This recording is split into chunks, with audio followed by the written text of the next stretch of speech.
درود پاک پڑھنے کے بے شمار فضائل و برکات ہیں۔ بڑی مشہور حدیث ہے، اللہ کے نبی علیہ الصلوۃ والسلام فرماتے ہیں کہ جو جمعہ کے دن 200 بار درود پاک پڑھے، اللہ اس کے 200 برس کے گناہ معاف فرما دیتا ہے۔ تو یہ ہمیں غور کرنا ہے اور ہمیں جمعے کے دن کثرت سے درود پاک پڑھنا ہے۔ آئیے مل کر محبت کے ساتھ بآواز بلند درود پاک پڑھ لیں۔ صلو علی الحبیب صلی اللہ تعالی علی محمد صلی اللہ علیہ وسلم۔ قرآن پاک کی وہ آیتیں جس میں رب کریم نے مومنوں سے براہ راست بات کی ہے، مسلمانوں سے براہ راست بات کی ہے اور فرمایا یا ایھا الذین آمنو، اے ایمان والو۔ وہ ہم نے انشاءاللہ سیریز کو لے کے چلنا ہے اور ہم نے اس بیان کا یا اس ٹاپک کا نام رکھا ہے قرآن کی باتیں۔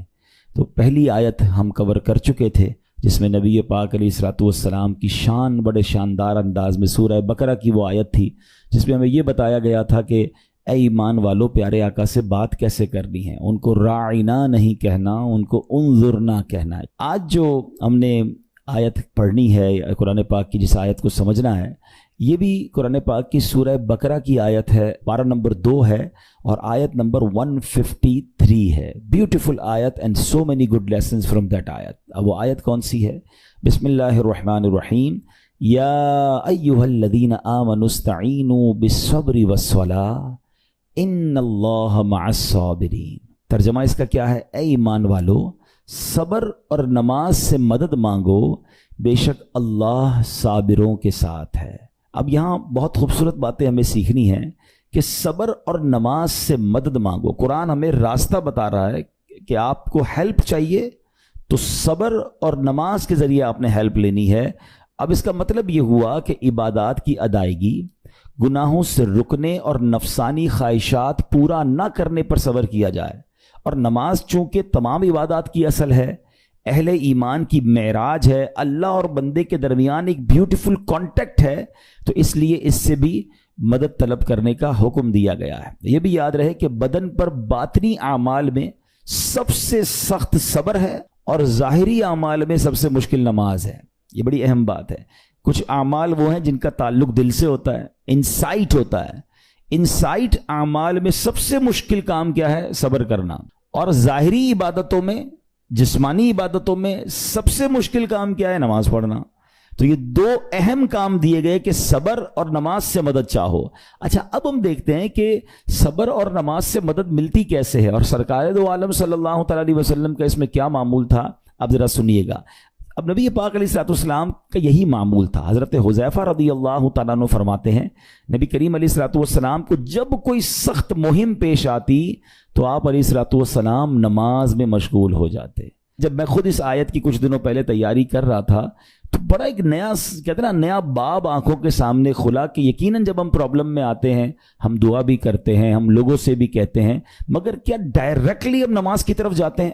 حالانکہ قرآن نے ہمیں پرابلمز کا سولوشن کیا دیا ہے کہ صبر اور نماز سے مدد چاہو۔ اب آگے چلیں، حضرت عمر فاروق کا بھی یہی عمل تھا کہ کوئی مشکل درپیش آتی تو آپ رضی اللہ تعالیٰ کو اگر کبھی اسلامی فوجوں کے آنے میں تاخیر پتہ چلتی، یعنی آپ چونکہ جنگوں کے لیے فوجوں کو روانہ کرتے تھے، بہت شاندار اسٹریٹجک پلانر تھے، تو اب فوج گئی اور ایکسپیکٹیشن یہ تھی کہ فلاں ٹائم کو واپس آ جائے گی۔ اس زمانے میں ٹیلی فون تو تھا نہیں، انٹرنیٹ تو تھا نہیں کہ لوکیشن شیئر ہو جائے گی یا کال آ جائے گی کہ سر ہم یہاں رکے ہوئے ہیں۔ اب ٹائم ہو جاتا اور فوج واپس نہ آتی نا، تو آپ اب اس کو کیا کرتے کہ اب پتہ تو نہیں کیا ہوا ان کے ساتھ، خیریت سے آ جائیں، تو آپ نماز میں مشغول ہو جاتے، نماز کے لیے کھڑے ہو جاتے۔ اب کیا ہمارے ساتھ کبھی ایسا ہوتا ہے کہ ہمارا بچہ کہیں گیا ہے، اس کی خبر نہیں آ رہی، یا کوئی چیز ہماری آنی ہے ابھی تک پہنچی نہیں ہے، یا کوئی اچھی نیوز نہیں آ رہی ہے، تو ہم کیا اس کے لیے نماز کی طرف جاتے ہیں؟ یہ نبی پاک کا ہمیشہ معمول رہا۔ حضرت عبداللہ بن محمد حنفیہ رحمۃ اللہ تعالی علیہ فرماتے ہیں کہ میں اور میرے والد ایک انصاری رشتہ دار کے پاس عیادت کرنے گئے۔ جب نماز کا وقت ہوا تو انہوں نے اپنے اہل خانہ میں سے کسی کو پکارا کہ اے لڑکی، وضو کا پانی لے آؤ اور ہمارے لیے نماز میں راحت پہنچاؤ، نماز پڑھ کر میں راحت پاؤں، جلدی سے وضو کا پانی لے آؤ۔ تو کہتے ہیں ہم نے ان انصاری شخصیت کے الفاظ پر بڑا تعجب کیا کہ نماز سے راحت کیسے ملتی ہے؟